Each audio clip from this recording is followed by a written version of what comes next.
இவங்க படத்தை எவன் சார் பார்ப்பான்? ஒரு இந்து விரோதி சேர்ந்த கும்பல் இது. தொடர்ந்து இந்து மதத்தை இழிவுபடுத்தி அவ்வளோ அயோக்கியத்தனத்தை மட்டும் படம் பார்க்கணும் என்ன தலையெடுத்தான். காசு கொடுத்து நான் போய் படம் பார்க்கணும். அடி அந்த அளவு பலமா விழுந்து போச்சு. வேற என்ன? அடி மேல் அடி அடித்தால் அம்மியும் நகரம். படம் நல்லா இல்லை, பார்க்கல, அவ்வளோதானே. ஊருக்கெல்லாம் உபதேசம் செய்துக்கிட்டு இருந்து அந்த புழு சட்டை மாறன் டைரக்ட் பண்ண படமே 2 நாள் கூட ஓடலையே சார். அதிக ரசிப்பதியா படம் சரியில்லைன்னா சரியில்லை, அவ்வளோதான். கிறிஸ்தவ பேர் தானே சார் வைக்கணும். நீங்கள் ஏன் சார் இந்துவை மாற்றினீங்க? வில்லனா வந்தா ஒரிஜினலாகவே வில்லன் வந்து கிறிஸ்தவனா இருந்தா கூட படத்தில் நாங்கள் அவனை இந்துக்காரனா தான் காணிப்போம். என்ன அநியாயம் இது? முழுக்க முழுக்க இந்துக்காரன் தானே பார்க்குறேன். அப்போ ரசிகர்களே உனக்கு இந்துக்காரன் தானே, உனக்கு சோறு போடுறன்னு இந்துக்காரன் தானே, அப்புறம் எதுக்கு நீங்கள் இந்துக்காரனை போய் இழிவுபடுத்திட்டு நடக்கிறீங்க? இந்து மதத்தை ஏன் இழிவுபடுத்துறீங்க? அதை அந்த புலியை பார்த்துட்டு இந்த பூனை ஒரு சூடு போட்டுட்டு அதுதான் கங்குவா அப்படியே தொங்கிட்டு கதை முடிஞ்சு போச்சு. அதே மாதிரியான ஒரு கதையை எடுத்து 1007ஆம் ஆண்டு ஒரு எபிசோடு, ஒரு பாட்டு, அப்புறம் 2024 அடுத்த பாட்டு, இந்த ரெண்டுக்கும் வந்து ஜாயின் பண்ணி ஒரு கதை, அதுதான் கங்குவா. படத்தை பார்த்துட்டு வெளியே வந்தவன் காரி தூக்கிட்டான்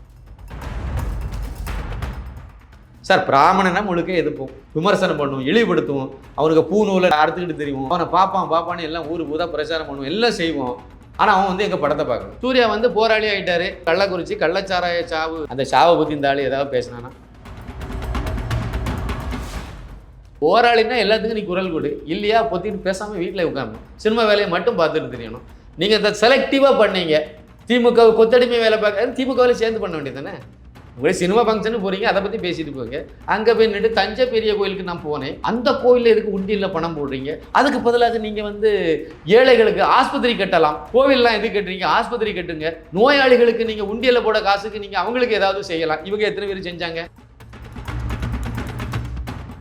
தமிழ் சினிமாவை கொண்டு போய் ரெட் ஜெயின் கையில் அடகு வச்சுக்கிட்டு இவங்க வேற என்னத்தையும் எந்த திசையிலையோ பயணிச்சுட்டு இருக்காங்க. யாருக்கோ வந்து என்னதோ வேலை பார்த்துட்டு அலைகிறாங்க. அந்த வேலையெல்லாம் பார்க்குறத விட்டுட்டு தமிழ் சினிமா உண்மையிலே வாழணும்னு நினச்சாங்கன்னா எப்போல்லாம் திமுக ஆட்சிக்கு வருதோ அப்போல்லாம் தமிழ் சினிமா நாசமாக போயிடும். ரெட் ஜெயினில் வந்தால் தான் படம் ஓடும், ரெட் ஜெயினில் வந்தால் தான் ரிலீஸ் ஆகும், ரெட் ஜெயினில் போகலன்னா ரிலீஸ் ஆகாது. இப்படி ஒரு சூழ்நிலையை மாற்றிட்டு இருக்காங்க. எந்த படம் வந்தாலும் ரெட் ஜெயின் தான் ரிலீஸ் பண்ணும். அமரன் படமாக ரெட் ஜெயின் தான், அது அவர் தயாரிச்சதா ரெட் ஜெயின் தான். சன் பிக்சர்ஸ் தயாரிச்சாலும் ரெட் ஜெயினில் தான் ரிலீஸ் ஆகும். சன் பிக்சர்ஸ் ரிலீஸ் பண்ணாதோ?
இளைய பாரத நேயர்களுக்கு வணக்கம். இன்றைக்கி நம்ம நேர்காணல் நம்ம சிறப்பு விருந்தினர் சாமானியன் குரலுடைய யூடியூப் சேனலுடைய நிறுவனரான சின்னப்ப கணேசன் சார் அவர்கள். எப்போவுமே திமுக அதிமுக புரட்டை போட்டு பார்த்துருப்பீங்க. இப்போ என்னன்னு தெரியல, கங்குவா படத்தை வந்ததுலேருந்து சூர்யாவும் ஜோதியாவும் போட்டு புரட்டை எடுத்துகிட்டு இருக்காரு. என்னதான் நடந்துக்கிட்டு இருக்குன்றதை அவர்கிட்ட நம்ம கேட்டு தெரிஞ்சுக்குவோம்.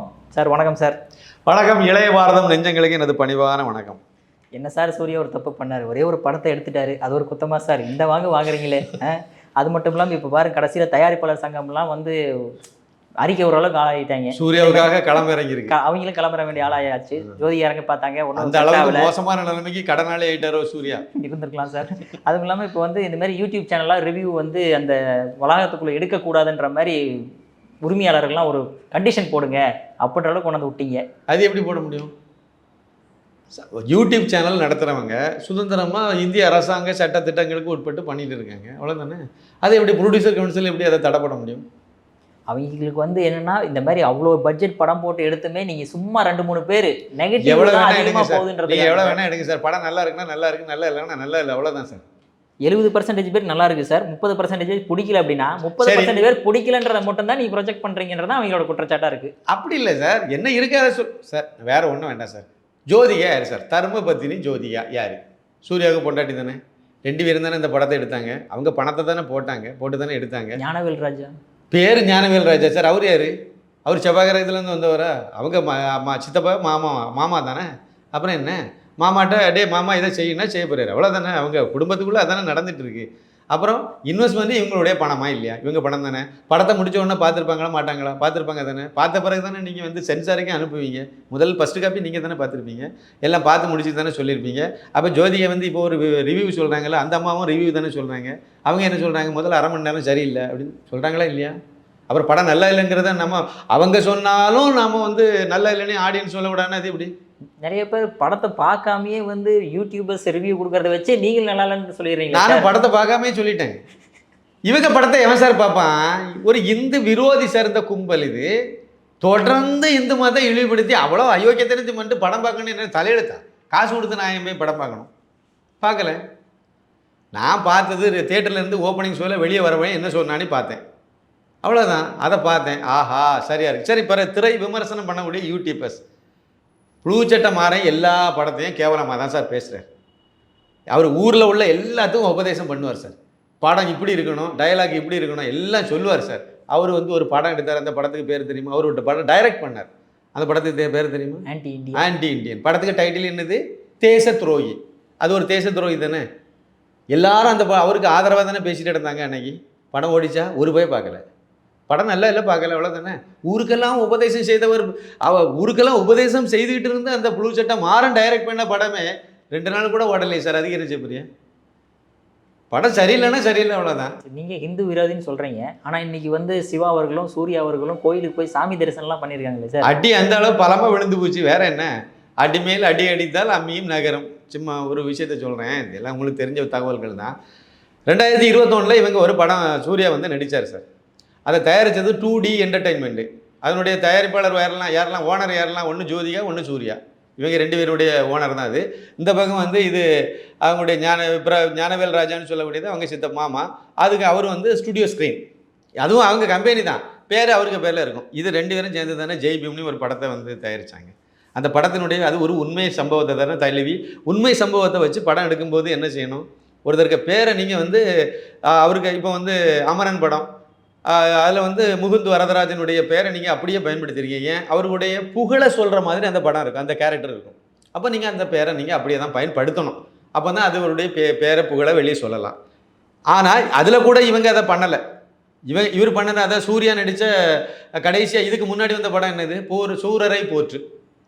அதில் வந்து ஒரிஜினல் கதாநாயகனுக்கு பேரை சொன்னாங்களா? சொல்லலை. ஏன்னா அவர் ஐயர், பிராமணன். அப்போ பிராமணன் பேரை சொல்லக்கூடாது, தீக்காக்காரன்னு சொல்லி கதையை கட்டிடணும். அந்த கும்பல் எந்த வேலையை தான் செய்துச்சு. சரி, ஜெய் பீம் படத்துக்கு வாங்க. அது ஒரு உண்மை சம்பவத்தை தழுவிய கதை.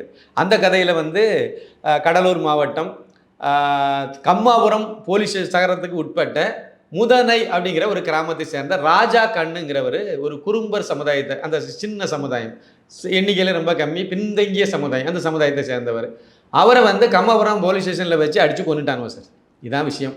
இதுக்காக வேண்டி ஒருத்தர், உண்மை சம்பவம், இதுக்காக வேண்டி ஒருத்தர் வந்து இந்த கொலைக்கு வந்து நீதி கிடைக்கணும்னு ஒருத்தர் போராடுறார். அவர் பேர் கோவிந்தன். அவர் சார்ந்த கட்சி கம்யூனிஸ்ட். இவர் போராடுறார். கீழ்கோர்ட்டில் இருந்தே அலைகிறார். கடைசியில் சென்னை ஹைகோர்ட்டுக்கு வரார். ஹைகோர்ட்டில் ஒரு நீதிபதி வரார். அவருக்கு பேர் சந்துரு. நீதிபதியில் வக்கீல். இந்த வழக்குக்காக வாதாடுறார். 5000 ரூபா ஃபீஸ் வாங்கிட்டு வாதாடுறார் அந்த ஈர வெங்காயம். இது அதனுடைய கதை. 2006 அதுக்கு தீர்ப்பு கிடைக்குது. தீர்ப்பு வந்து குற்றவாளிக்கு, அந்த போலீஸ் அதிகாரி கொலை செய்தார்ல, அந்த போலீஸ் ஆஃபீஸருக்கு வந்து தண்டனை. இதுதான் விஷயம். என்ன தண்டனைங்கெல்லாம் டீட்டெயில் போக வேண்டாம். இதுதான் கதை சார். இந்த கதையை நீங்கள் படமாக எடுக்கிறீங்க. பாதிக்கப்பட்டது யார்? ராஜா கண்ணாவே சொல்லிட்டீங்க. இது ஹைகோர்ட்டில் நீதிபதி வக்கீலாக வாதாடினது யார்? சந்துருவாவே சொல்லிட்டீங்க.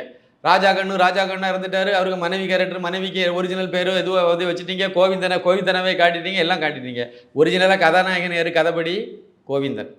அவர் தானே கீழே இருந்தே இந்த வழக்கை எடுத்துகிட்டு வந்து எப்படியாவது இதுக்கு நீதி கிடைக்கணும்னு சொல்லி ஒரு சாமானியன் ஒருத்தன் வந்து போராடி இந்த வழக்கில் நீதி கிடைப்பது வரை நான் கல்யாணம் பண்ண மாட்டேன்னு சொல்லி 2006 அவருக்கு 39வது வயசில் அதுக்கு நீதி கிடைச்சது, தீர்ப்பு சொல்லப்பட்டது, நீதி கிடைச்சது. அதுக்கு பிறகு அவர் கல்யாணம் பண்ணார். இவர் தானே உண்மையான கதாநாயகன். 5000 ரூபா சம்பளம் வாங்கிட்டு வழக்கு பேசினவரை கதாநாயகன் ஆக்கி, இவரை டம்மி ஆக்கி, பாபா செல்லத்துறைக்கு அவரை நடிக்க வச்சு அந்த கேரக்டர் அப்படி தள்ளி விட்டுட்டு போயிட்டாங்க. சரி, பரவாயில்ல, இதாவது ஒன்றை மிகைப்படுத்தி ஒன்றை தாழ்வுபடுத்தி நாங்கள் எங்கள் இஷ்டத்துக்கு தாங்க எடுப்போம், சரி என்னன்னே ஒளிஞ்சுக்கோங்கன்னு விட்டுடலாம். வில்லன் யார்? அந்தோணிசாமி, ஒரிஜினல் பேர் அந்தோணிசாமி. அவர் தான் போலீஸ் ஆஃபீஸர், அவர் தான் அடித்து கொன்னார். வில்லன் அவன் தான். அந்த வில்லனுக்கு பேரை நீங்கள் படத்தில் என்ன வச்சிங்க? குருமூர்த்தின்னு வச்சிங்க. குருமூர்த்தின்னு வச்சதோடையா நீங்கள் குசும்பு வேலையை விட்டீங்க. அவருக்கு பின்னாடி வந்து அவர் வீட்டில் அவர் உட்கார்ந்த இடத்துக்கு பின்னாடி வந்து ஒரு கேலண்டரை தொங்க விட்டீங்க. அதில் வன்னியர் சமுதாயத்துக்கான அந்த புனிதமான அந்த கும்பம் இருக்குது பாருங்கள், கலச கும்பம், அதை தூக்கி கொண்டு போய் அந்த கேலண்டரில் வச்சுட்டீங்க. அப்பட்டமாக வன்னியருங்கிறத அடையாளப்படுத்துனீங்க. பேர் என்ன சொன்னீங்க? குருமூர்த்தின்னு சொன்னீங்க. சொல்லிட்டு கூப்பிடும் போதெல்லாம் என்ன சொன்னீங்க? குரு குரு குருன்னு காடு வெட்டு குரு அந்த மாவீரனை நினைவூட்டினீங்க. குசும்பு வேலையா இல்லையா? திணித்தலை வன்மத்தை கக்கிற வேலையா இல்லையா? இதை தான் செய்தாங்க. இது அவ்வளோத்தையும் செய்து வச்சுவிட்டு அதை அமேசான் பிரைமில் ரிலீஸ் பண்ணீங்க. தியேட்டருக்கு வரல, வந்து அந்த தியேட்டரே உடைச்சிருப்பாங்க அந்த நேரத்தில். அதை பண்ணலை. உடனே என்ன பண்ணீங்க? அதுலேயும் கண்டனம் எதிர்ப்பெல்லாம் நிறைய கடுமையாக வந்துச்சு. வந்த உடனே என்ன பண்ணீங்க? என்ன பண்ணாங்க தெரியுமா? அந்த கேலண்டரை அப்படியே தூக்கிட்டு மகாலட்சுமி கேலண்டரை தூக்கி வச்சுட்டாங்க. ஏங்க, ஏசு கிறிஸ்துன்னு ஒரு இது இருக்குல்ல, நிறைய கேலண்டரில் ஏசு கிறிஸ்து இருக்கார்ல, அந்த போல கேலண்டரை வச்சா என்ன? வச்சுட்டு போங்க. அவர் குருமூர்த்தி சார், அதனால் குருமூர்த்தின்னு ஏன் வச்சிங்க? அந்தோணிசாமிங்கிற பேரை மாற்றுறீங்க அப்படின்னா அவர் ஒரு வில்லன், அவர் தப்பு செய்தவர், அதனால் அவருடைய வாரிசுகள் இருக்கும், அந்த வாரிசுகளுக்கு மனசு புண்படும். அதனால் நான் அந்த பேரை வைக்கலைன்னா பீட்டர் அல்போன்ஸ்னு வச்சுட்டு போக வேண்டியது தானே? இல்லை அல்போன்ஸ் பீட்டர்னு வைங்க, அடைக்கலராஜ்னு வைங்க, ஏதாவது ஒரு பேரை வச்சுட்டு போங்க, அவ்வளோதானே. கிறிஸ்தவ பேர் தானே சார் வைக்கணும். நீங்கள் ஏன் சார் இந்துவை மாற்றினீங்க? வில்லனாக வந்தால் ஒரிஜினலாகவே வில்லன் வந்து கிறிஸ்தவனாக இருந்தால் கூட படத்தில் நாங்கள் அவனை இந்துக்காரனாக தான் காணிப்போம். என்ன அநியாயம் இது? இது அநியாயம் தானே, தப்பு தானே இது. அப்போ திட்டமிட்டு இதை செய்தாங்களா இல்லையா? வன்மத்தை கக்குனாங்களா இல்லையா? எதுக்கு மகாலட்சுமி கேலண்டர் கொண்டு வச்சிங்க? ஒரு இயற்கை காட்சியை தூக்கி போட்டால் கூட நீங்கள் இந்த பிரச்சனையை சால்வ் பண்ணணும், அது வந்து தெரியாமல் வைக்கப்பட்டதுன்னா உடனே ஒரு இயற்கை காட்சியை தூக்கி ஒன்றும் இல்லை சார், பிளர் பண்ணி விடுங்க சார், யாரும் உங்கள்கிட்ட கேட்க போகிறா? கேலண்டரை பிளர் பண்ணிட்டீங்க, அது பேக்ரவுண்டில் இருக்கக்கூடிய ஒரு ஃபோட்டோ தானே, பிளர் பண்ணி விட்டுட்டீங்க. ஒரு கேலண்டர் தானே, பிளர் பண்ணி விட்டீங்கன்னா அது பார்த்து இருக்க போகுது, அவ்வளோதானே. இதனால எந்த இதில் அப்போ வன்மத்தை கக்கிற விதமாக பழையபடி இந்துக்காரனை பேர் நோண்டுறீங்களா? அங்கோட்டு மகாலட்சுமியை கொண்டு நட்டு வைக்கிறீங்களா? என்ன நோக்கம் உங்களுக்கு? என்னது உள்நோக்கம்? என்ன உங்களுக்கு? இந்துக்களை சீண்டணும், இழிவுபடுத்தணும், அதை தவிர வேறு என்ன நோக்கம்? இந்த படத்துக்கு கிறிஸ்தவ கன்னியாஸ்திரிகளுக்கு என்ன சார் சம்பந்தம்? இந்த படம் வெளிவந்து ஒரு 4 நாள் ஒரு வாரம் கழிச்ச உடனே வந்து முதலமைச்சர் இருக்கார் பாருங்க, மு.க. ஸ்டாலின் சின்ன மேளம், அவருக்கு கையில் 1 கோடி ரூபாய்க்கு செக்கை கொடுத்து அவர் அந்த செக்கை வந்து அப்படியே வந்து கன்னியாஸ்திரிகள் கொடுத்தாரு. எதுக்கு? இதுக்கு இந்த படத்துக்கும் கன்னியாஸ்திரிகளுக்கும் என்ன சம்பவம்? இந்த ஒரிஜினல் நடந்த சம்பவத்துக்கும் அவங்களுக்கு என்ன சம்பந்தம்? நீங்கள் ஒடுக்கப்பட்ட அந்த சமுதாயம் என்னது? குறும்பர் சமுதாயம். அதை இருளர் சமுதாயம்னு மாற்றி விட்டாங்க. ஏன்னா அது கொஞ்சம் எண்ணிக்கையில் கூடுதல் இருக்காங்க. சார், அந்த குறும்பர் சமுதாயத்துக்காவது ஏதாவது செய்யறதுக்கு இந்த 1 கோடி ரூபாய் நீங்கள் கொடுத்தீங்களா? அந்த சமுதாயத்தில் உள்ள கண்டுபிடிச்சி அவங்களுடைய வாரிசுகளை வந்து பெரிய லெவலில் கொண்டு வரதுக்கு குறும்பர் சமுதாயத்தினுடைய முன்னேற்றத்துக்கு தானே அந்த படத்தை எடுத்தேன்னு சொன்னார். ஜோதிகாவுக்கும் ஒரு சூர்யாவுக்கும் பிறந்த ஒரு ஆண் குழந்தை, ஒரு பெண் குழந்தை. பெண்ணை வந்து குறும்பர் சமுதாயத்தை கல்யாணம் பண்ணி கொடுக்க சொல்லுங்கள், பையனுக்கு வந்து அங்கேருந்து பொண்ணு எடுக்க சொல்லுங்கள், செய்ய சொல்லுங்கள் பாப்போம், செய்ய சொல்லுங்க சார். இவ்வளவுதான் இவங்களுடைய சமூக நீதி. இதெல்லாம் அவ்வளோ அயோக்கியத்தனத்தை பண்ணிட்டு நீட்டுக்கு எதிராகவும் பேசி எல்லாம் பண்ணிட்டு தெரிஞ்சிங்க. இப்போ அதுக்கு நீங்கள் அனுபவிச்சுட்டு இருக்கீங்க. இன்னொரு விஷயத்தையும் சொல்கிறேன். அந்த நேரத்தில் வந்து ஒரு படம் இவர் கதாநாயகனாக நடிச்சிட்டு இருந்தார் சூர்யா. அண்டர் ப்ரொடக்ஷனில் இருந்து டைட்டில் வைக்கலை. அது வந்து சன் பிக்சர்ஸ் தயாரிச்சிட்டு இருந்தாங்க, நல்ல ஞாபகம் இருக்குது. அதுக்கு உடனே வந்து இந்த பிரச்சனை பெருசாகி எல்லாரும் எதிர்ப்புகள் வந்து, ஒரு பக்கம் வன்னியர் சமுதாயத்திலேருந்து எதிர்ப்பு வந்துச்சு, ரெண்டாவது இந்து சமுதாயத்திலேருந்து எதிர்ப்பு வந்துச்சு. ஒட்டு மொத்தமாக இந்துக்கள் மத்தியில் ஒரு பெரிய எதிர்ப்பு வருது. நீங்கள் சினிமாக்காரன், மக்களை வச்சு தான் நீங்கள் இருக்கீங்க, இல்லைன்னா தூக்கி தூர போட்டுட்டு போயிடுவாங்க. ஆனால் நீங்கள் அப்படியெல்லாம் பண்ண மாட்டாங்கன்னு தைரியத்தில் திமிரில் தலைப்பு என்ன தெரியுமா வச்சார்? எதற்கும் துணிந்தவர். என்ன போச்சுல, நாசமாக போயிட்டார்ல. அப்புறம் அந்த படம் தேட்டருக்கே வரல.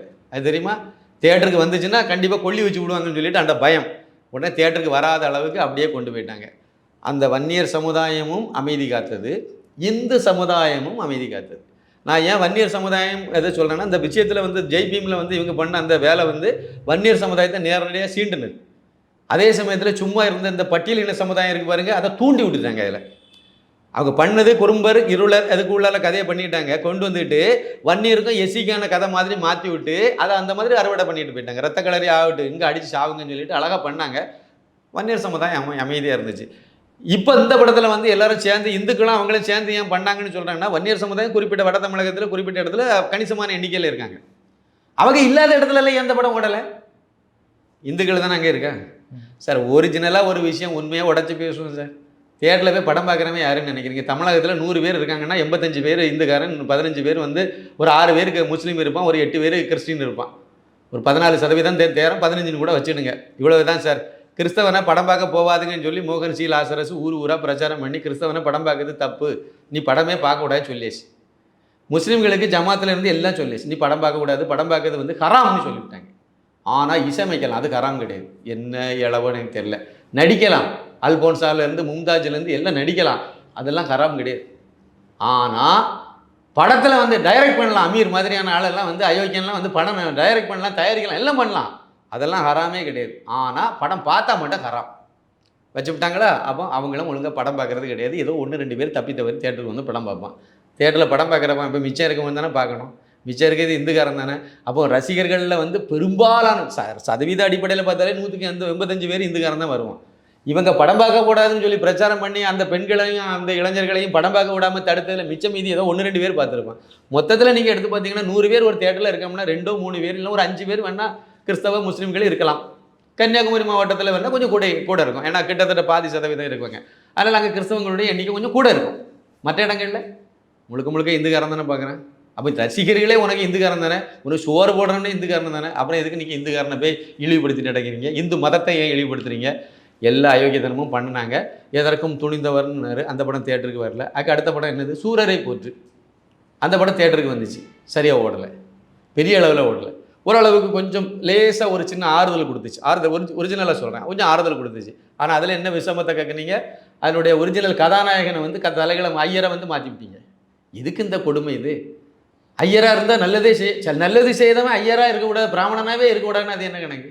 அவன் நல்லதை செய்திருக்கான் சார். வெள்ளைக்காரன் கலெக்டர் ஆஸ் கலெக்டர் சுட்டுக்கணும் வாஞ்சிநாதன் ஐயர் சார். அவன் ஐயர், அவர் கோயிலில் மணியாட்ட வேண்டியவர், சாஸ்திரம் சம்பிரதாயத்தை படிச்சுட்டு தெரிய வேண்டிய ஆள். அவர் துப்பாக்கியை பிடிச்சி சுட்டார் சார். அந்த ஆளுக்கு துப்பாக்கி பயிற்சி கொடுத்தது வாவேசு ஐயர்னு இன்னொரு ஐயர் சார். வாவேசு ஐயர் துப்பாக்கியை பிடிக்கிறதுக்கும் சுதந்திர போராட்டத்தில் வர்றதுக்கும் காரணம் வீர சாவர்கர் சார், அவர் ஒரு ஐயர் சார். எல்லாம் பிராமண சமுதாயம் தானே. வெள்ளைக்காரனை எதிர்த்து போராடினதுக்கு முக்கியமான ஒரு சமுதாயமே பிராமண சமுதாயம் தானே. லீடு பண்ணவங்களை அதிகமான பேர் பிராமணன் தானே. இப்போ இவ்வளவு தூரம் இதெல்லாம் நடந்திருக்குன்னா அப்போ அது வெளியே சொல்லக்கூடாதுன்னு அது என்ன கணக்கு? இதுதான் இவங்களுடைய சூத்திரம். இதை பண்ணினார். அதுலேயும் விஷத்தை தான் கைக்கு வச்சாங்க. வச்சு விட்டு அப்புறம் கடைசியில் வந்து இதில் நீங்கள் இன்னொரு விஷயத்தையும் பார்க்கணும். அந்த ஜெய்பீம் படத்தினுடைய டைரக்டர் யார்? ஞானவேல். அவருடைய அடுத்த படம், கடைசி படம் என்ன படம்? வேட்டையன். யார் கதாநாயகன்? Super star Rajinikanth. பூஜை போடும்போதே பிரச்சனை வந்துச்சு, அது எதிர்ப்பு வந்துச்சு. நானே எதிர்ப்பெல்லாம் பதிவு பண்ணேன், நிறைய வீடியோலாம் போட்டுட்டு இருந்தேன். எல்லாம் சொன்னேன், சூப்பர் ஸ்டாருக்கு தேவையா அப்படின்னு சொல்லிட்டு. ஆனால் அவரை நம்ம கொண்டாடிட்டு இருக்கோம். அந்த ஆள் இந்த வேலையை பார்க்குறாரு, ஏன் பார்த்தாரு அவர்? தெரியாதா? அந்த நாய் என்ன வேலை பார்த்து வச்சிருக்குன்னு தெரியாதா? அப்போ 1000 பேர் உங்களுக்கு டைரக்டர் வந்து வரிசையில் நிற்கிறான். உங்களுக்கு இஷ்டத்துக்கு என்ன கதை வேணாலும் நீங்கள் செலக்ட் பண்ணி நடிக்கலாம். அவனுக்கு தான் நடிக்கணும்னு உங்களுக்கு என்ன தலையெழுத்து? வயசாகியாச்சு, நீங்கள் ரிட்டையர்டாக போகிறீங்க, கிட்டத்தட்ட அந்த ஏஜ் நல்லா முதிர்ச்சியாகி வந்துட்டீங்க. இன்றைக்கு வரைக்கும் சூப்பர் ஸ்டாராகவே நீங்கள் இருக்கீங்க. அப்படி இருக்கும்போது நீங்கள் எதுக்கு அவனுக்கு வாய்ப்பு கொடுக்கணும்? கொடுத்தீங்க. படம் ஓடிச்சா பாருங்கள். கடைசியாக 350 கோடிக்கு 250 கோடியில் வந்து நிற்கிது. கலெக்ஷன் தான் சார், அது ஷேர் வரல. மொத்தமாக கலெக்ஷனான ரிப்போர்ட்டு அவங்க கொடுத்த ரிப்போர்ட், அது உண்மையாக போயான்னு தெரியாது.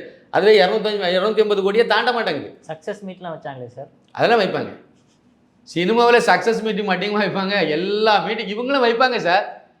இது பெரிய அளவில் இதாகனால இப்போ வந்து இப்பவும் கூட பாருங்களேன், 150 கோடி வசூல்னு சொல்லிவிட்டாங்களே. என்னது 140 கோடியை தாண்டி நெகட்டிவ் விமர்சனத்தை தாண்டி அப்புறம் சந்தோஷப்பட வேண்டியதானே. ஒரு 50 கோடி கூட செலவு பண்ணியிருக்க மாட்டீங்களா? அதுதான் சார் கோயிலில் போய் சாமி தரிசனம்லாம் பண்ணது. அதுதான் அது அந்த சக்ஸஸ் மீட். கோயிலில் போய் நன்றி பகவானே நீங்கள் எங்களை காப்பாற்றிட்டுன்னு சொல்லுது, அப்படி தானே. அடுத்த விஷயத்த சொல்கிறேன்.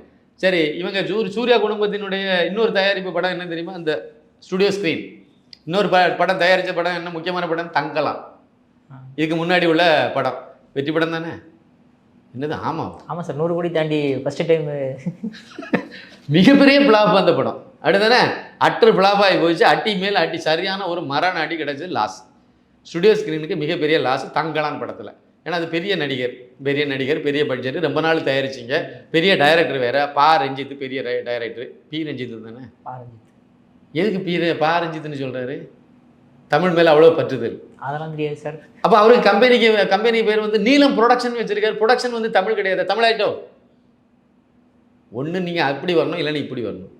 பி ரஞ்சித்னு சொன்னால் அசிங்கமாக இருக்குது, அதனால் பா ரஞ்சித்னு வச்சுக்கிட்டு நான் தமிழில் வித்வான்னு சொல்லிட்டு ஊரை ஏமாற்றிட்டு தெரியாது. கரெக்டு தானே? நம்ம ஊரில் ஒருத்தர் விட்டு பாருங்கள், முன்னாள் மத்திய அமைச்சர் பி சிதம்பரம். அது தமிழ்நாட்டில் மட்டும் பா சிதம்பரம்னு சொல்லும், வட இந்தியாவில் போய்ட்டால் பி சிதம்பரம்னு சொல்லிட்டாலே. கரெக்டு தானே? இந்த பி சிதம்பரம் பா சிதம்பரம் கதையே தான். சரி, விஷயத்து வாங்க. அவர் தான் டைரக்டர் அந்த படத்துக்கு.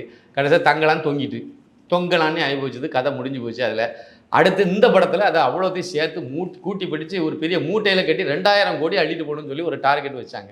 அப்படி தானே வச்சாங்க. வச்சுட்டு ராஜமௌலி ஃபார்முலாவை கையில் எடுத்துட்டாங்க.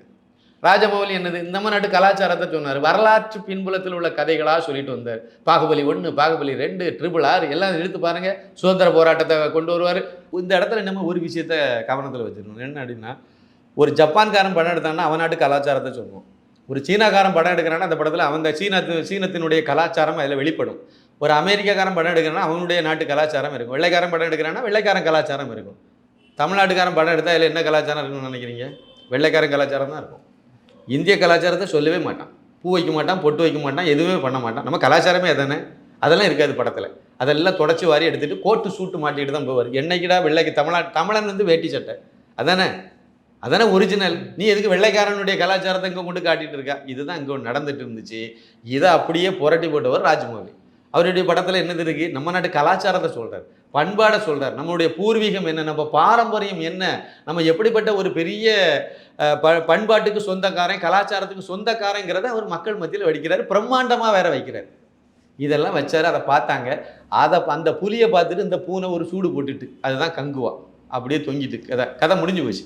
அதே மாதிரியான ஒரு கதையை எடுத்து 2007ஆம் ஆண்டு ஒரு எபிசோடு, ஒரு பாட்டு, அப்புறம் 2024 அடுத்த பாட்டு, இந்த ரெண்டுக்கும் வந்து ஜாயின் பண்ணி ஒரு கதை, அதுதான் கங்குவா. படத்தை பார்த்துட்டு வெளியே வந்தவன் காரி துப்பிட்டான். முதல் ஷோவிலே ஓப்பனிங் துப்பி விட்டான். படம் நல்லா இருக்குன்னா நல்லா இருக்குன்னு சொல்லி போவான். நீங்கள் வந்து 105 டிசிபிளில் வந்து ஓ கங்குவா அப்படி கத்திட்டு இருந்தீங்கன்னா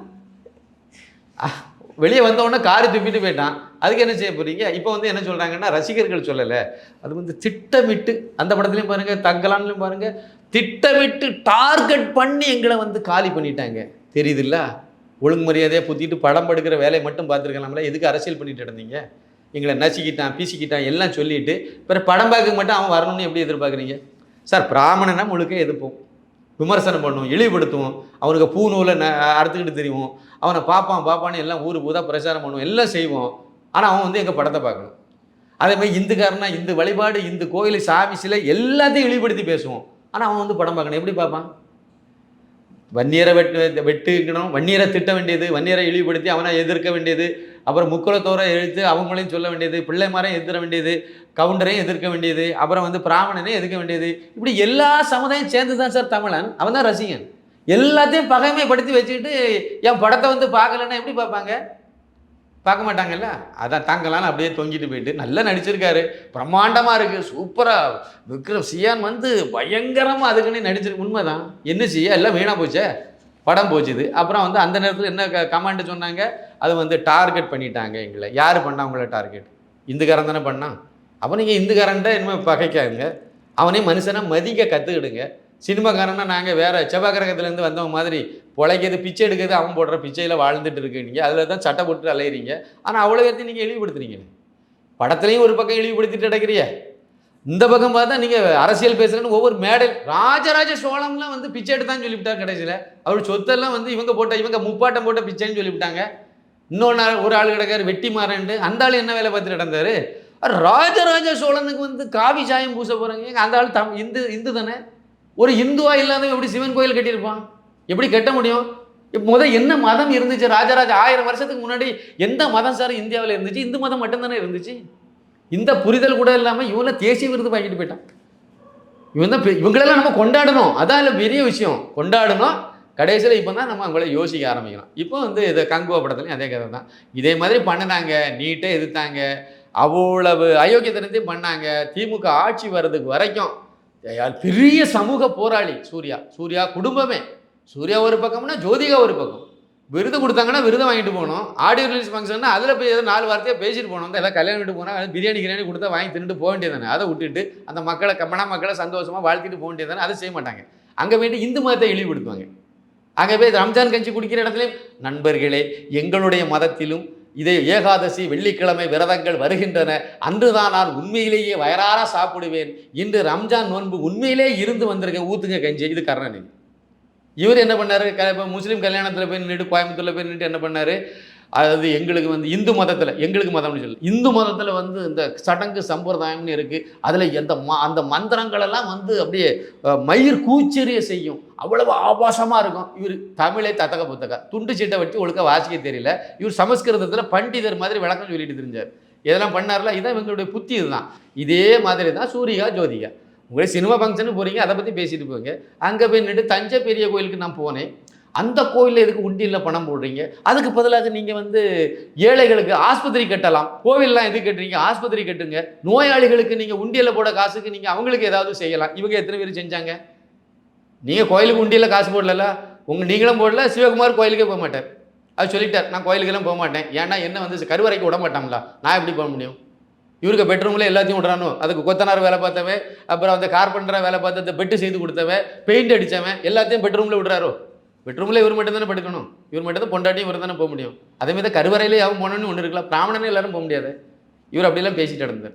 நல்ல இலக்கியம் பேசுவார், ஆன்மீகம் பேசுவார், இதையும் பேசுவார், நல்ல விபூதியும் பூசிக்குவார். இப்போ நல்ல அழுத்தமாகவே பூசுறாரு. இப்போ அடி வாங்கின பிறகு ரொம்ப அது அழுத்தமாகவே பூசிட்டு வரார். வரட்டும், அவருக்கெல்லாம் ரொம்ப மரியாதைக்குரிய ஆளாக இருந்தார் சார். கொண்டாடுனாங்க சார், நான் கொண்டாடினேன் சார் அந்த ஆட்களெல்லாம். அவங்க இப்படி நெகட்டிவாக மாறும்போது நமக்கு ஜீரணிக்க முடியாமல் என்னடா அந்த மனுஷன் இவ்வளோ சினிமாவில் வந்து ரொம்ப ஒழுக்கமான ஒரு சில மனிதர்கள் அந்த ஆளும் ஒரு ஆள். மற்ற எல்லாரும் பொம்பளை பொறிக்க அலைஞ்ச போகிற மகன் கூட அப்படி தான் வெளிப்படையாகவே சொல்லலாம். அந்த இடத்துல இந்த ஆளை வந்து தனியாக தெரிவார். இவர் மட்டும் வந்து எத்தனை கதாநாயகியோட ஜோடி போட்டாலும் சரி, நம்ம அந்த எல்லையை தாண்டாத ஒரு மனிதர். இவர் அவ்வளோ உயர்வான இடத்துல வச்சு தான் நம்ம அவரை பார்த்துட்டு இருந்தோம். கடைசியில் பாருங்கள், அவ்வளோ இதெல்லாம் அவர் தட்டி கொடுக்கணும்ல, சட்டம் இதெல்லாம் தேவையில்லாத வேலை. அவரே சேர்ந்து தானே பேசிட்டு இருந்தார். அதான் சூர்யா வந்து போராளி ஆகிட்டார். திமுக ஆட்சிக்கு வந்துச்சு. தமிழ்நாட்டில் இன்னைக்கு தான் வந்து ஒரு தீர்ப்பு சொல்லியிருக்காங்க. கள்ளக்குறிச்சி கள்ளச்சாராய சாவு சம்மந்தப்பட்ட அந்த வழக்கை வந்து சிபிஐ விசாரிக்கணும்னு சொல்லி சென்னை ஹைகோர்ட்டில் 2 நீதியரசர்களும் அன்னைக்கு தீர்ப்பு சொல்லியிருக்காங்க. அந்த சாவை பற்றி இந்த ஆள் ஏதாவது பேசினானா? பெரிய போராளி தானே சூர்யா, ஜோதிகா இவங்க அதுதானே ரொம்ப பெருசாக சொல்லிட்டு இருந்தாங்க. ஏதாவது ஒரு வார்த்தை இந்த மாதிரி மதுவினால இவ்வளோ பேர் செத்துட்டு இருக்காங்க. ஜாபர் சாதிக்குன்னு ஒரு புறம்போக்கு, அவன் திமுகவில் அயலக அணி செயலாளர் வேறு, திமுகவில் தான் இருந்தான். அவன் தான் வந்து சர்வதேச போதைப் பொருள் கடத்தல் மன்னன். அப்புறம் இப்போ சமீபத்தில் ஒருத்தி மாட்டினா, 25 வயசு, என்னது பவுசியான்னு மவுசியா பேர், 25 வயசு தான் ஆச்சு. சென்னை ஹைகோர்ட்டுக்கு பக்கத்தில் வச்சு போதைப் பொருள் மெத்தப்பட்ட மீன் வித்ததில் மாட்டிக்கிட்டா. கடைசியில் பேர் என்ன வருது? போதைப் பொருள் கடத்தல் கும்பல் தலைவி. வயசு என்ன? 25. ஒரு வார்த்தை கண்டிச்சிங்களா நீங்கள்? இப்போ போன ஒரு வாரம் கூட இருக்காது. காஷ்மீரில் ஆசிபோகவெல்லாம் குறை கொடுத்து கொந்தளிச்சாங்க. தூத்துக்குடி மாவட்டம் உடன்குடியில் வந்து சல்மா மெட்ரிகுலேஷன் ஹையர் செகண்டரி ஸ்கூலில் வந்து 5 மாணவிகளை சீரழிச்சிட்டான். அவன் மட்டும் சீரழிச்சானா இன்னும் நிறைய பேருக்கு பங்கு வச்சானாங்கிறது கதை வேற. இந்த சம்பவம் மட்டும்தான் நடந்தால் போன வருஷம் அதுக்கு முந்தின வருஷம்லாம் இதை மாதிரி நடந்துச்சாங்கிறது தெரியாது. இதில் ஒரு முழுமையான ஒரு விசாரணை நடத்தினா தான் நிறைய விஷயங்கள் வெளியே வரும். இவ்வளவு சம்பவங்கள் அங்கே நடந்திருக்கு. ஒரு வார்த்தை ஏன் இங்கே ஒரு 5 பேர் பாதிக்கப்பட்டது பெண்கள் இல்லையா, குழந்தைகள் இல்லையா? ஒரு வார்த்தை பேசவே இல்லையே. போராளின்னா எல்லாத்துக்கும் நீ குரல் கொடு, இல்லையா பொத்திட்டு பேசாமல் வீட்டில் உட்காரணும், சினிமா வேலையை மட்டும் பார்த்துட்டு தெரியணும். நீங்கள் இதை செலக்டிவாக பண்ணீங்க. திமுக கொத்தடிமை வேலை பார்க்க திமுகவில் சேர்ந்து பண்ண வேண்டியது தானே. நீங்கள் மாப்பிள்ளையும் பொண்டாட்டியும் வாங்க, திமுகவில் உங்களுக்கு நல்ல பதவி தருவாங்க. கொள்கை பரப்பு செயலாளராக வச்சுட்டு துணை பொதுச் கொள்கை பரப்பு துணை பொதுச் செயலாளர் ஜோதிகா, தர்மபத்தினி ஜோதிகான்னு பட்டம் தருவாங்க. அப்படியே நீங்கள் அதுலேருந்து கொள்கையை பரப்பிட்டு இருங்க. யாரும் உங்களை கேட்க மாட்டாங்களே. ஜோசப் விஜய்ங்கிற நடிகர் அரசியலுக்கு வந்தார், யாரும் இன்னும் சொல்லவே இல்லையே. அது அவருக்கு உரிமைன்னு சொல்லிட்டு போயிடறாங்க. நான் நடிகைன்னு சொல்லிட்டு அந்த பக்கம் இருந்துட்டு ஊருக்கெல்லாம் உபதேசம் பண்ணுறேன்னு சொல்லிட்டு மத்திய அரசு என்ன திட்டம், நல்ல கல்வி திட்டம், புதிய கல்வி திட்டத்தில் இவருக்கு என்ன பிரச்சனை? தமிழகத்தில் என் குழந்தைக்கு கல்வி சரியாக இல்லை, அதனால் நான் மும்பை வரேன் அப்படி தானே போனார். 80 கோடி ரூபாயில் மும்பையில் ஒரு வீடு வாங்கி தானே அங்கே போய் உட்கார்ந்துருக்காரு சூர்யா. அப்போ இங்கே தமிழ்நாட்டில் கல்வி சரியில்லைன்னு தானே நீங்கள் சொல்கிறீங்க. தரமற்ற கல்வி தான் தமிழ்நாட்டில் இருக்குங்கிறத ஒத்துக்கிடுறீங்களா? அப்படி அங்கே போய் மோடி திட்டத்தில் உள்ள மோடியினுடைய மத்திய அரசு கல்வி திட்டத்தில் உங்கள் குழந்தைய சேர்த்து வச்சுருக்கீங்க. அப்போ அங்கே போய் நீங்கள் படிக்கிறீங்க. இங்கே கல்வி திட்டம் சரியில்லை, அதே மோடி கல்வி திட்டத்தை தமிழ்நாட்டுக்கு வரட்டுமே, இங்கே அமல்படுத்துமே, படுத்தட்டுமே. அதுக்கு நீங்கள் சொல்ல வேண்டியது தானே. முதலமைச்சர் உங்கள் ஆளு தானே, நீங்கள் சொன்னால் தான் உடனே அவர் கேட்குறாரு. சொல்லி நீங்கள் வந்து இதெல்லாம் படிக்கட்டும், தமிழ் மற்ற மொழிகளையும் படிக்கட்டும்னு சொல்ல வேண்டியது தானே. அவ்வளவும் அயோக்கியம் தானே. எல்லாம் பார்த்துட்டு இருந்தாங்க. நமக்கு வேறு ஒன்றும் கிடையாது. படம் பார்க்கணுமா வேண்டாமா, அதுக்கு எதுக்கு நம்ம 20 ரூபாய் அங்கே கொண்டு கொடுக்குது? ஏதாவது பிள்ளைகளுக்கு நோட்டு பென்சிலும் வாங்கி கொடுக்கலாம், இல்லை ஏதாவது அழிரப்பரும் வாங்கி கொடுக்கலாம்னு சொல்லிட்டு மக்கள் வந்து முடிவு பண்ணிட்டாங்க. மிச்சம் மீதி தப்பி தவறி போய் பார்த்தவொன்னே காரி துப்பிட்டு வெளியே போயிட்டான். இப்போ வந்து அவங்களுக்கே அதாவது படம் ஓடலைங்கிறது பெரிய விஷயம் இல்லை சார். இப்போ வெற்றி அதாவது தோல்வி அடையாத நடிகர்களே கிடையாது. எம்ஜிஆர்லேருந்து சிவாஜிலேருந்து எல்லாருக்கும் தோல்வி படங்கள் உண்டு. இன்றைக்கு இருக்கக்கூடிய பெரிய நடிகராக சூப்பர் ஸ்டார் ரஜினிகாந்த்லேருந்து எல்லாத்துக்குமே உண்டு. ஏன்னா அவர் சமீபத்தில் படம் கூட பெரிய அளவில் வெற்றி பெறல. இதுதான் வரலாறு. இதுக்கு முந்தின படங்கள்லாம் அவரே படுதோல்வியெல்லாம் அடைஞ்சிருக்கு. அதனால உடனே தூண்டா போயிட்டார், உடனே அடுத்த படத்துக்கு வந்துடுவாங்க. ஆனால் அந்த நேரத்தில் யாருமே இந்த அளவுக்கு விமர்சனம் பண்ணலையே.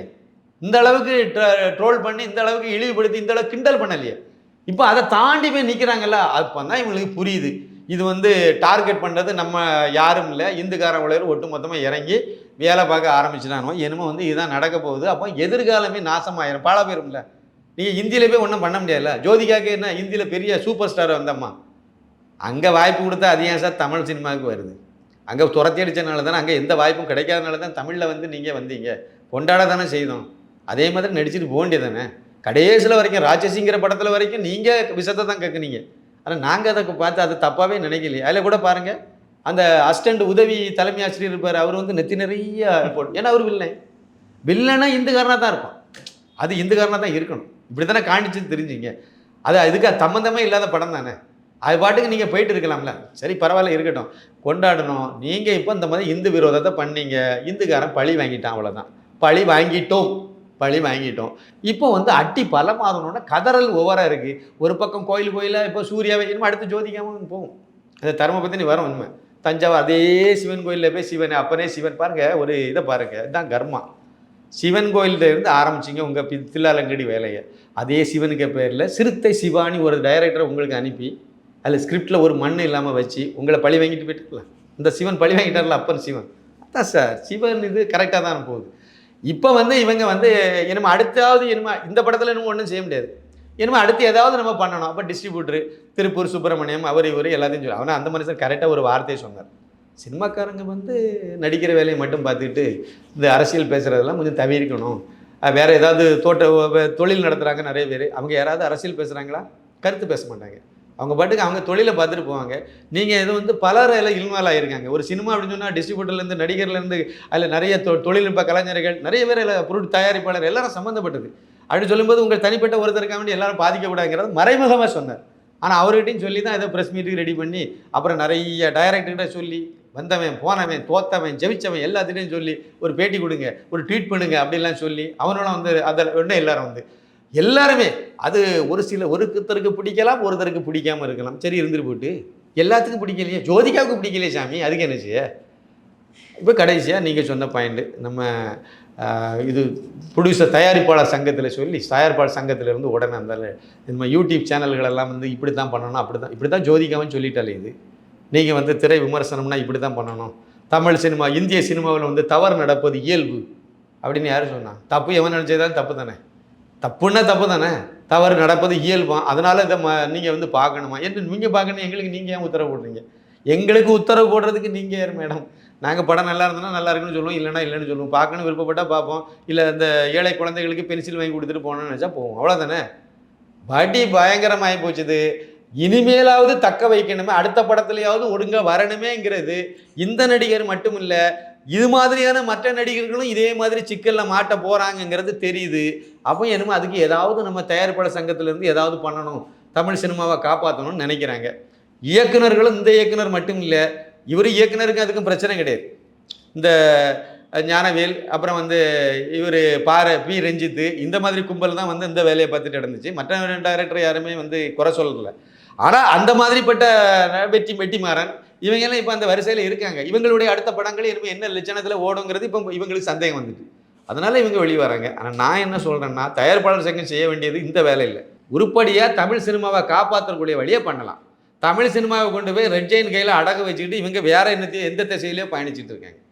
யாருக்கோ வந்து என்னதோ வேலை பார்த்துட்டு அலைகிறாங்க. அந்த வேலையெல்லாம் பார்க்குறத விட்டுட்டு தமிழ் சினிமா உண்மையிலே வாழணும்னு நினச்சாங்கன்னா எப்போல்லாம் திமுக ஆட்சிக்கு வருது அப்போல்லாம் தமிழ் சினிமா நாசமாக போயிடும். 2006 2011 வரைக்கும் கருணாநிதி முதலமைச்சர். அப்போ தான் வந்து இன்றைக்கி இருக்கக்கூடிய ஒரு மு.க. ஸ்டாலின் சின்ன மேளம் அவர்கள் துணை முதலமைச்சராக இருந்தார். அன்னைக்கு என்ன நடந்துச்சுன்னு நினைக்கிறீங்க? கதை வசனம் எழுதுவார். காலம் போன காலத்தில் கருணாநிதி கதை வசனத்தில் ஒரு வாரத்தில் ஒரு படம் ஒன்று வரும்.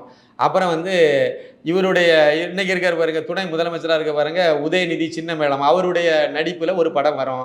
அப்புறம் இவருக்கு சகோதரர் அருள்நிதி நடிப்பில் ஒரு படம் வரும். சன் பிக்சர்ஸ் ஒரு படத்தை தயாரித்தது வரும். அப்புறம் வந்து இவங்களுடைய இவர் மு.க. அழகிரியுடைய பையன் இருக்கார் பாருங்க, அவருடைய 9 Cloud கம்பெனிலேருந்து ஒரு படத்தை வாங்கி ரிலீஸ் பண்ணுவாங்க. இப்படி இவங்க குடும்பத்தில் இருந்து அப்புறம் சன் பிக்சர்ஸ் மட்டும் சும்மாவாக இருக்கும், அவங்களும் ஒரு படத்தை தயாரிப்பாங்க, ஒரு படத்தை வந்து ரிலீஸ் பண்ணுவாங்க. நிறைய படங்களை வாங்கி ரிலீஸ் பண்ணாங்க. இப்படி ஒவ்வொரு வாரமும் இந்த குடும்பத்துலேருந்து ஏதாவது ஒரு படம் வந்துடும். எவன் படமும் ரிலீஸ் ஆவார். வந்த படம் வந்து ஒரு 4 நாளோ 5 நாளோ ஓடிச்சு, படத்தில் உயிர் இல்லை, நாங்கள் மாத்திரம்னா தேட்டருக்காரன்னு விட மாட்டாங்க. ஓட்டு 100 நாள் ஓட்டுன்னு வச்சு எல்லா படம், பெண் சிங்கம், ஆண் சிங்கம், அந்த சிங்கம் எல்லாம், கருணாநிதி எவனும் பார்க்க மாட்டான். ஆனால் 100 நாள் ஓட்டணும். அவ்வளோ அமைச்சரும் வண்டியில் ஆளை கூட்டிகிட்டு போய் தேட்டரில் கொண்டு போய் அடைக்கணும்.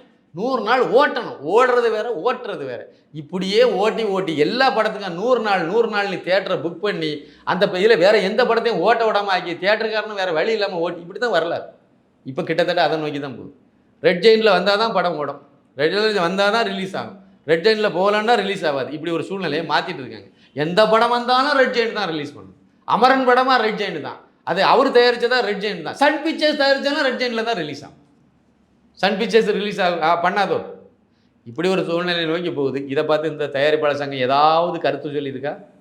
அது திமுகவுடைய பி டீமாக வேலை பார்த்துட்டு கிடக்குங்க. அதானே, அது கொத்தடிமை வேலை பார்த்துட்டு கிடக்கு தயாரிப்பாளர் சங்கம், தமிழ் திரைப்பட தயாரிப்பாளர் சங்கம். நிறைய சங்கங்கள் இருக்குது. இந்த கேடுகட்ட வேலையை தான் இவங்க பார்த்துட்டு இருக்காங்க. இவங்க இன்னைக்கு சூர்யாவுக்கு ஜோதிகாவுக்காவட்டி ஓடி வந்து ஐயோஹோ இதெல்லாம் நீங்கள் பண்ண விடாது, யூடியூப் சேனலுக்கு உங்களுக்கு என்ன சம்மந்தம்? நீங்கள் அவங்கள வந்து ப்ரெஸ் ஷோ கூடாங்க, ஓகே கூடாண்டாம், ஃபஸ்ட் ஷோ பார்த்துட்டு விமர்சனம் பண்ணுவாங்க, அவ்வளோதானே. ஃபஸ்ட் ஷோ காசு கொடுத்து பார்ப்பாங்க, அவ்வளோதானே. தேட்டருக்காரன்ட்ட நீங்கள் இவங்கெல்லாம் சின்னப்பா கணேசன் வந்தால் உள்ளே விடாங்க அப்படி சொல்ல முடியுமா? அது எப்படி சொல்லுவீங்க?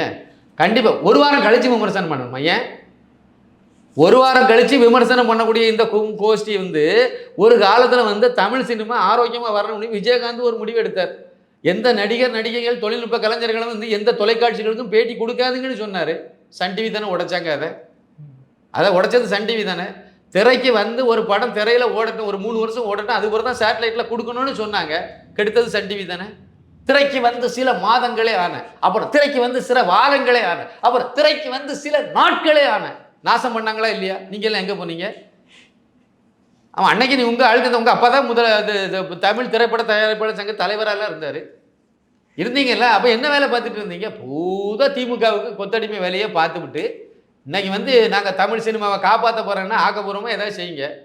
தியேட்டர்கள் நிறைய கம்மியாக இருக்குது. தியேட்டர் கம்மி. தமிழ்நாட்டில் மொத்தமே 100-1000 தியேட்டருக்கு பக்கத்தில் தான் இருக்குது. அதுவும் புது படம் ஒரு 800 தியேட்டர் தான் ரிலீஸ் பண்ண முடியும். சின்ன மினி தியேட்டர் நிறைய கொண்டு வாங்க. உங்கள் ஆளு தானே முதலமைச்சராக இருக்கார், போய் சொல்லுங்கள் அவர்கிட்ட. ஒவ்வொரு பஞ்சாயத்துக்கு ஒரு தேட்டர் வர மாதிரி பண்ணுங்க. ஒரு 150 டிக்கெட் இருக்க மாதிரி ஒரு சின்ன கல்யாண மண்டபத்தை தேட்டராக மாற்றுவோம். அதுக்கு சில விதி விலக்கு கொடுங்க. அமரன் படம் நல்ல படம் தானே, வரி விலக்கு கொடுங்க. துப்பு கிட்ட ஆள் தானே இவங்க. முதலமைச்சரே போய் பார்த்தார், துணை முதலமைச்சர் சேர்ந்து தான் போய் பார்த்தார். அதுக்கு இந்த வரி விலக்கு கொடுக்க வேண்டியது தானே. நல்ல படம் நல்ல ஓடட்டு. நீங்கள் வரி விலக்கு கொடுத்தாலும் கொடுக்கட்டாலும் இல்லை தான் ஓடும். இன்னொன்று, அந்த பைசா எல்லாம் நேரம் உங்கள் குடும்பத்துக்கு தான் வருது. ஏன்னா ரெட் ஜெயின் தானே ரிலீஸு, உங்களுக்கு தான் வருது. அது தயாரிப்பாளர் யாரு? கமலஹாசன். எல்லாம் இந்த தேசத்துறவு கும்பலுக்கு தான் போகுது. இருந்தாலும் கூட நீங்கள் பண்ணலையே, வரி விலக்கு கொடுக்கலையே. கொடுத்துருக்க வேண்டிய படம் தானே அது. அதுவே சரி வரி விலக்க விடுங்க. தேட்டர் இந்த மாதிரி மினி தேட்டர் நிறைய உருவாக்கி விடுங்க, கொண்டு வாங்க. இது ஒரு முன்னாடி ஆர்கே செல்வமணி எப்போவோ இதை இந்த முயற்சியை சொல்லிட்டு இருக்கார். நானும் சொல்லிட்டு தான் இருக்கேன். நம்ம சொல்கிறது நம்ம 4 பேர் தானே கேட்கும். அவர் சொன்னதே கேட்கல, நம்ம சொன்னதே கேட்க போகுது. மும்பையில் இந்த மாதிரி சிஸ்டம் இருக்குது. மினி தேட்டர்னு ஒரு கான்செப்ட் இருக்குது. 150 டிக்கெட்டு. சின்ன ஊர்களெல்லாம் தேட்டர் வந்துடும். அவன் என்ன காலை மார்னிங் ஷோ இருக்காது அந்த தேட்டரில். பெரும்பாலும் மார்னிங் ஷோ இருக்காது. சிட்டிலலாம் இருக்கும், போட்டாலும் ஓடும். மார்னிங் ஷோ கிராமப்புறத்தில் அவன் வேலைக்கு போவான், ஓட்ட முடியாது. அப்போ மார்னிங் ஷோ இல்லைன்னா மேட்னி ஷோ, இந்த 2 ஷோ நடத்தினா போதும் சார். ஆனால் அது வந்து ஒரு படத்தை பார்த்துட்டு வீட்டில் போய் படுத்து தூங்கிடுவான். அவனுக்கு அது ஒரு பெரிய இதாக இருக்காது. 80 ரூபா, 100 ரூபா, 50 ரூபா, 40 ரூபா டிக்கெட், அழகாக வந்து படம் பார்த்துட்டு போயிடுவான். அந்த மாதிரி தேட்டரை நீங்கள் இன்னைக்கு கொண்டு வந்தீங்கன்னா 10,000-15,000 தேட்டர் தமிழ்நாட்டில் வந்துடும். அப்போ எதுக்கு அவன் டிவியில் போய் படம் பார்க்க போகிறான்? எதுக்கு டவுன்லோட் பண்ணி படம் பார்க்க போகிறான்? 40 ரூபா கொடுத்து நல்ல சவுண்ட் எஃபெக்டில் அழகாக உட்காந்து 3 மணி நேரம் எந்த இறைச்சலும் இந்த தொல்லைகளில் இல்லாமல் செல்லை சுவிட்ச் ஆஃப் பண்ணிவிட்டு இல்லை சைலண்டில் போட்டு படத்தை பார்த்துட்டு வருவான்ப்பா. அப்படி தானே ஆசைப்படுவான். ஏன்னா இப்படி நடந்து அடுத்த தெருவில் தான் தேட்டர் இருக்கும், நடந்து போயிடுவான். லுங்கியை கட்டிட்டு அவன் பார்த்து தேட்டரில் போய் படத்தை பார்த்துட்டு வீட்டுக்கு வந்து தூங்கிடுவான். நேரம் போயிடும், பிரச்சனை இருக்காது, நல்ல அழகாக இருக்கும், எல்லாரும் போய் பார்ப்பாங்க. அப்படி தானே பார்த்தாங்க. டூரிங் டேங்க்ஸில் படம் பார்த்ததெல்லாம் யார்? இப்படி தானே பார்த்தாங்க. அதே கலாச்சாரத்தை திருப்பி கொண்டு வந்தால் சினிமா வாழும். இந்த கோஷ்டிகளை அதுக்கு முயற்சி பண்ணல. வேறு என்னெல்லாம் உண்டுமோ அதுக்கு முயற்சியே பண்ணல. நீங்கள் அந்த தேட்டரில் வந்து பாப்கார்ன் வந்து 10 ரூபாய்க்கு உள்ளதை 40 ரூபா, 100 ரூபா, 150 ரூபான்னு வித்துட்டாங்க. இது தப்புன்னு சொல்ல மாட்டேங்கிறாங்க. எம்ஆர்பிக்கு மேலே ரேட்டே கிடையாது. எம்ஆர்பினாலே மேக்ஸிமம் ரீட்டைல் ப்ரைஸு. அதுதானே அதுக்கு வார்த்தைக்கு அர்த்தம். எங்கேயாவது அப்படி விற்கிறாங்களா? தண்ணி முதல் 20 ரூபாய்க்கு எம்ஆர்பி உள்ள பாட்டில் 40 ரூபாய்க்கு வித்துட்டு அடக்கு கோஷ்டிகள். பாட்டில் வேறு பாட்டில் வச்சுட்டு வித்துட்டு அடக்குறாங்க. எல்லா மால்லையும் இதான் நடக்குது. இதெல்லாம் பெரிய அநியாயமாக இல்லையா? அதை கண்ட்ரோல் பண்ணுறதுக்கு துப்பு கேட்ட ஆட்கள். அதுதானே தயாரிப்பாளர் சங்கம்னு வச்சுருக்கீங்க. இதெல்லாம் பண்ணக்கூடாதுன்னு சொல்லுங்கள். நீங்கள் 10 ரூபா பாட்காம 12 ரூபாய்க்கு விற்றுக்க வேண்டாம். நீ என்னது 200 ரூபாய்க்கு விற்கான்னு கேளுங்க. விற்கக்கூடாதுன்னு சொல்லி அரசாங்கத்தை உத்தரவு போட சொல்லுங்கள். மக்களை தேட்டருக்கு வர்றதுக்கு வழியை உருவாக்குங்க. அதெல்லாம் பண்ணாமல் உட்காந்துக்கிட்டு யூடியூப்காரன் நீ அதை போடாது, நீ வந்து நாங்கள் சொல்கிற மாதிரி போடு. எப்படி போடுவாங்க? பாசிட்டிவ் மட்டும் போடணும். நீங்கள் ஒரு யூடியூப் சேனல் நடத்தி அதை போடுங்க, அவ்வளோதான். உங்களுக்கு சுதந்திரம் இருக்குல்ல. ஒன்று என்ன, 50 யூடியூப் சேனலை உருவாக்குங்க, தயாரிங்க. அது என்ன சார், ஒரு நாளையில் ஆரம்பிச்சுட்டு போயிடலாமா? ஆரம்பிங்க, நீங்கள் உட்காந்து பேசுங்க, தயாரிப்பாளர் நடிகர் எல்லாரும் பேசுங்க, பேசி எல்லாரும் நீங்கள் வேண்டுகோள் விடுங்க, நீங்கள் விமர்சனம் பண்ணுங்க. பார்க்கட்டு 15 பேர் கூட பார்க்க மாட்டான். அதான உண்மை. 15 ஏன்னா நீங்கள் உண்மையை சொல்ல மாட்டீங்களா? உண்மையை சொல்கிறத பார்க்கணும்னு நினைப்பாங்க, பார்க்குறாங்க, அவ்வளோதான். யூடியூப்பையும் கட்படுத்த முடியாது, எந்த டியூப்பையும் கட்படுத்த முடியாது. நல்ல படம் எடுங்க, பார்ப்பாங்க. தேட்டருக்கு வந்து ஏன் அமரன் படத்தை கொண்டாடுற அதே மக்கள் தானே சார் கங்கோவை காரி துப்புறாங்க. அந்த படத்துக்கு இன்னும் ஓடுறாங்கல்ல சார். அது எப்போ ரிலீஸ் ஆகி 1 மாதத்துக்கு மேலே போயிட்டுன்னு நினைக்கிறேன். இன்னைக்கு வரைக்கும் அது ஓடுது சார். இன்றைக்கி அதுதான் லீடிங்கில் போயிட்டு இருக்கு. எந்த படம் வந்தாலும் அது மட்டும் கரெக்டாக போகுது இல்லை. ஏன் போகுது? மக்கள் குடும்பத்தோடு போய் பார்க்குறாங்களே சார்.